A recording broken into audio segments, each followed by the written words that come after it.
If the film ended here, if it ended right there, I would be happy and say I got my money's worth. That's how good it was. Okay, I just came back from seeing Deadpool and Wolverine. I'm going off a little bit of sleep, but I just had to see the movie and I had to get this review done. It's dropping officially tomorrow. Just so you know, this is a spoiler-filled review. Spoilers.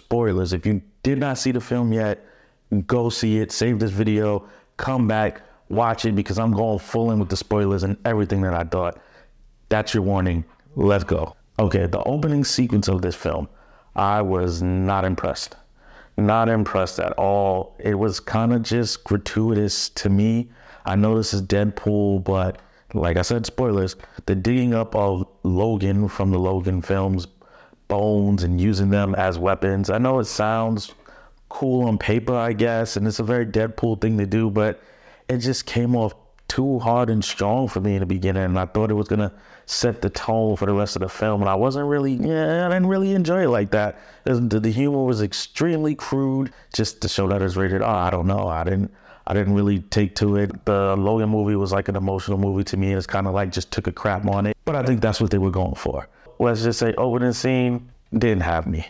Next, we got a cameo from Happy, and everything changed. Here, the jokes were hilarious to me. It seemed like everything started to land at that point. We got a little bit of heart out of Deadpool there. We got a little bit of comedy out of Happy there. It was a great back and forth, and I really enjoyed that. And the film started to draw me in there, and I said, okay, they're not just gonna be ridiculous. They got something here. I was a little more interested. Also, a little Easter egg to note, or maybe it's not an Easter egg, but I noticed that they called the Earth where Happy was at the 616, the sacred timeline, which I noticed they interchangeably use that in the comics, and sometimes the comics calls the MCU Earth 199999. I know Spider-Man did the 616 thing, so I don't know what is supposed to be what anymore. I guess 616 is what they're going to continue to roll with going forward. I don't know what's up with the 9999 thing.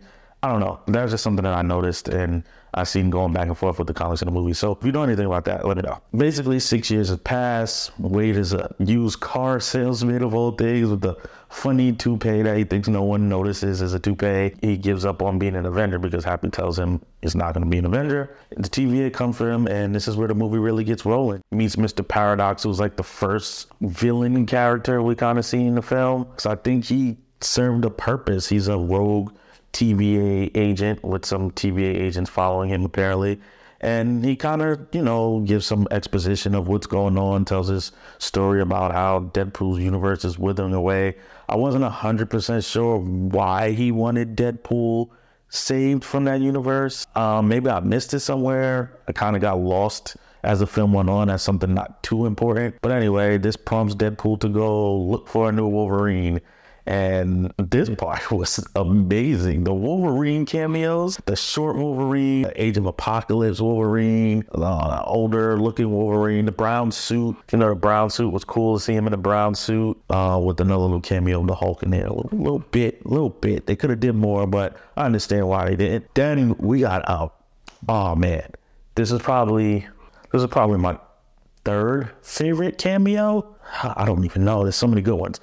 We got a version of Wolverine that wasn't played by Hugh Jackman. Henry Cavill, Wolverine, looked amazing. It was a great scene, funny DC joke thrown out there. I think that was perfect humor, freaking fan service. And if Hugh Jackman ever decided to hang up the claws, I think everyone would be happy with Cavill picking him up. We got that, which I think went over really well. Like, I was afraid going into this movie that the multiverse stuff was going to do too many variants and stuff and make the stakes just nothing, because it's like, hey, they got a version here, a version here, but they managed to keep it contained somewhat where it wasn't out of control and annoying.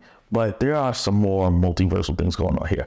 Deadpool winds up grabbing a version of Wolverine that is actually wearing his X-Men suit underneath his street clothes. We come to find out from Mr. Paradox that this version of Wolverine is just like a complete and total loser, the opposite of the wonderful Logan variant we got in the Logan movie. He's just not a great guy. Come again. This Wolverine let down his entire world. He calls his X-Men team basically to die without helping, and he's just a pretty crappy Wolverine. It does set up a good dynamic for him and Deadpool, because they're both like these guys who are not regarded as great guys on a redemption arc. So putting them two together, that version of Wolverine, I think, worked well for the film. We didn't get all these Wolverines coming in to hang out with Deadpool. They basically just stick with this one Wolverine, which was great. They get into it with Mr. Paradox, TVA, blah, blah, blah, whole thing. We know what happens here. They get sent off to the void, the trash, the garbage dump, the place where all the variants and other timelines and stuff get thrown until they get eaten by Kang's monster. Nope, we don't get any Kang in this film. Say it. I feels like they kind of took out any mention of him, or maybe just strayed away from it because of the situation. But I feel like it would have been just good to have something in there, because you got Eliath, which is Kang's, or He Who Remains, or whatever's monster that eats stuff in the void, whatever. Loki stuff. You know what I'm talking about. If you're not, check out Loki.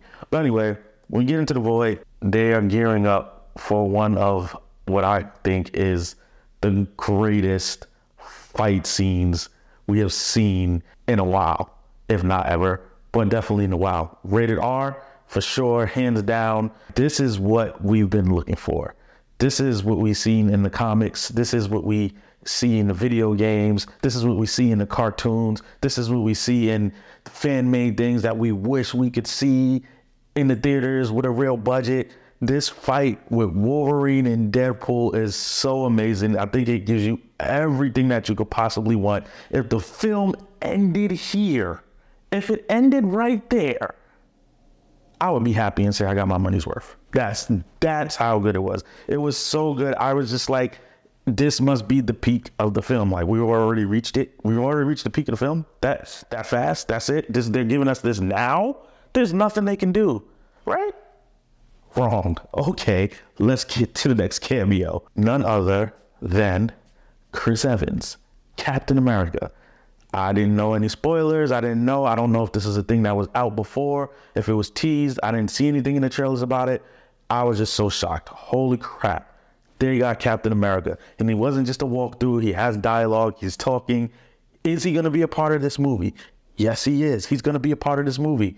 Then pulls up a bunch of other X-Men characters. We got Toad, we got Pyro, we got Sabretooth, all like in a Mad Max thing in the void. Captain America gets ready for battle. Deadpool says, in a hilarious joke, he's gonna say it. He thinks he's gonna say Avengers Assemble.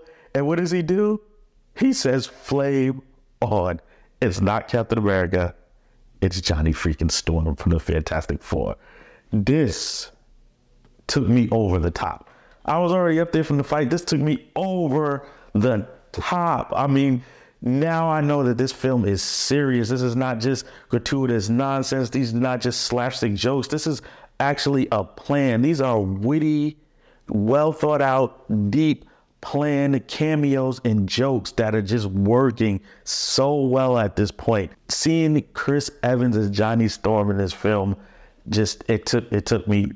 I was just shocked and amazed, and now I'm just on the edge of my seat. I don't know what else they could do, but I'm like, they already shocked me so much. I'm just ready. Just give me everything. Give me everything you got. Eventually, we get to see the actual big bad of the film, which is Cassandra Nova, who is Professor Xavier's twin sister. She's trapped there in the void with a bunch of other characters from other pruned universes, I guess. We got Azazel and people like that. A Juggernaut. That's not the Juggernaut, but kind of like the Juggernaut from X3. Sort of. He's a Juggernaut version. We got a lot of characters here, and it's pretty good. It's pretty cool to see. Cassandra Nova, I was not expecting much from her. When I seen it in the trailers, I'm just like, another telepath, big deal. Oh, she's bald. Oh, yeah, Xavier's sister. But she actually did well. The acting that she portrayed her, Cassandra Nova, was really good. The actress did really well. I think she seemed menacing. I actually started to feel like there were some stakes and that she was a worthy opponent for them to be afraid of. That scene kind of made me say, all right, I want to see more. Although, to be honest, that was one of the low points of the movie for me. I didn't really understand her motivations that well or think they were too strong. She kind of just seemed like, hey, what are you doing here? Get out of here. There's a monster. I don't know. To me, that wasn't a strong point of the film, but it has so much other stuff going on. It didn't bother me too much. Found out that there are some outliers on the Borderlands, funny, there's a Borderlands movie coming out soon, right? I wonder if they playing that joke. All the time, I'm thinking about who could these people be on the Borderlands? Like, who is this group that's opposed to Cassandra that are from universes that have been called or whatever the case may be? And my mind is going, there's so many possibilities. I'm like, who could it be? I don't know any spoilers. I don't know. And so they finally get to the part, and then I'm like, yes, let's see who it is. And I tell you, I couldn't predict it. I couldn't predict it. The 4 characters who showed up here, they were not the characters on my mind I thought to show up. Marvel did a great job in hiding it, I think, for the most part. I know it's a lot of speculation there. There's a lot of people, a lot of guesses. Of course, somebody's going to hit it. It's like the lotto. Somebody's eventually going to hit them, but I don't know if anybody expected all of this to come together the way it did. So first walks in Jennifer Garner's Elektra, which she looked good. She looked good. Made me want to watch the Elektra movie. She did good. In comes, which I did not expect, the man, the myth, the legend, Wesley Snipes, Blade, walks in, just badass as ever, and he just takes up the screen. I'm just, what? I can't believe it. Wesley Snipes' Blade is here with Deadpool and Wolverine. This is like being a kid and just picking up one of those comics and just flipping it open and seeing the crossovers. It's just like, what kind of crossover is this? We got Elektra, we got Deadpool, we just had Johnny Storm. Like, this is a comic book on film. And then who shows up? Something that I could not prepare for, something that I wanted to see. This is like, I felt like I went into a multiverse somewhere and got something that I wished for. Channing Tatum's Gambit. What? Channing Tatum's Gambit? Who signed off on it? This was just like someone was in a Reddit somewhere or on some blog, and they were just reading fan comments from the past 10, 15 years and was like, we're going to use that. Hilarious how they introduced him. Hilarious how he played out, but also amazing how he played the character Gambit. I want Channing Tatum Gambit. I want more. Of course, number 4, X-23, was happy to see her there. Rounded the whole thing out and gave it some more heart, gave it some more of the serious tone. And I think this was great. And what I really liked about this was, once again, they didn't just put these characters on the screen and have them walk off or do what they did with the Illuminati and Doctor Strange, where they just, they give some dollar, we're about to fight, blah, blah, blah. They actually did justice to these characters. They actually gave these characters respect, although they had jokes in there and they were funny, but they gave these characters respect. They paid homage. They did them justice. And these weren't cameos to me. These were roles. They gave them roles. Blade has a role in this film. Elektra has a role in this film. If they're going to do Funko Pops or whatever merch they do, they deserve some merch from this film because they played an actual part. And when they went to go to the fight scene, I'm thinking, oh, here we go. This is about to be an X-Force all over again. This is what they're going to do, is just blow them all up or something. They're going to fall into a hole. No, they actually took it very serious. We got a battle. We got to see Channing Tatum as Gambit using the powers. We got to see Blade being badass Blade, Elektra, X-23, and Juggernaut fight. Whoa, mind blowing. They actually did these characters justice. They managed to orchestrate the whole thing with all of these characters and keep it focused on Deadpool and Wolverine, but do justice to all of the other characters. Even the villains got a little bit of limelight here and there. And I think it was wonderful. I think it was a wonderful thing. With all the good, sometimes comes some of the bad. Something that I did not really like is toward the end of the 3rd act of the film, we did get the Deadpool Corps, and they all came through a portal. The amazing part about this scene was we got a full-on, after decades, we always wanted this, a full-on Hugh Jackman with the cowl and the costume. Full-on. Bloody, R-rated, Wolverine, cutting things up, slicing through the Deadpool Corps. Deadpool Corps, there's enough versions of Deadpool, like the Spider-Verse, that we would ever need. I kind of just feel like they took a shortcut on the way out of the fight. it just kind of ended in a way, and I was just like, I was excited. I was like, what are they gonna do? Like, there's a bunch of indestructible people fighting. How is this gonna play out? And it kind of just went away with a joke, which I guess is true for Deadpool fashion, but it's not really. I wish they would have did something else. Like, this took us to the final climax of the film with Cassandra Nova trying to wipe out all universes, I think. Oh, there was a cool Rob Liefeld joke in there. Rob Liefeld, just feet. If you don't know what that's about, Google Rob Liefeld and feet. It was a funny shop behind a lot of. I thought it was hilarious little Easter egg joke. Yeah, Cassandra's ending, I'm mixing matter, antimatter, and destroying all the universes, and we can't stop it. I really didn't feel like the ending motivations were, the stakes, I guess, were high if you're ending all universes, but kind of been there and done that, right? Isn't that pretty much what the Loki series and Kang's whole thing? And it's like, we kind of did that, and I'm really over the multiverse thing. Doctor Strange needs to just leave it alone. If we're not going to do Kang at this point, and like some people might hate that I say this, but let's be honest, Kang is not a A-list villain. So if we don't have Jonathan Majors doing it after we all took to him so well, I don't even care for a recast or for Kang's story to move on. I'm kind of done with the multiverse. And this movie kind of pokes fun at that. And I think that might be alluding to something. And I think a lot of people are kind of like, yeah, just get that out. Let's go back to things actually mattering. The end of the film ended in, of course, Deadpool and Wolverine holding hands in great friendship fashion. And Cassandra blows up or something. Like, the whole wonky science and stuff behind it, no one really cared. I think we got everything we wanted in the action and the comedy. And believe it or not, this film had all of the R-rated violence and comedy of the Deadpool movies. It had the polish of the MCU, you know, just everything just looking how it should look. And then it also had the heart of Logan. Like, if you watch Logan, the movie had a lot of heart. And this movie, believe it or not, with Deadpool and Wolverine's redemption arcs and their motivation, there was a lot of heart in the film. And that really surprised me. And that's what made me feel like this film, I'm giving it a rating now, this is a 8.5 to me. This is an 8.5.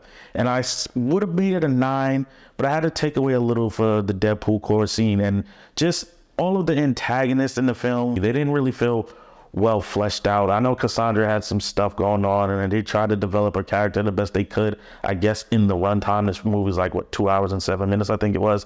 They tried to do the best they could. There's just so much going on. I know they couldn't develop a high level thing. It's not like a multi-movie villain here, but I have to take away from that. And the music.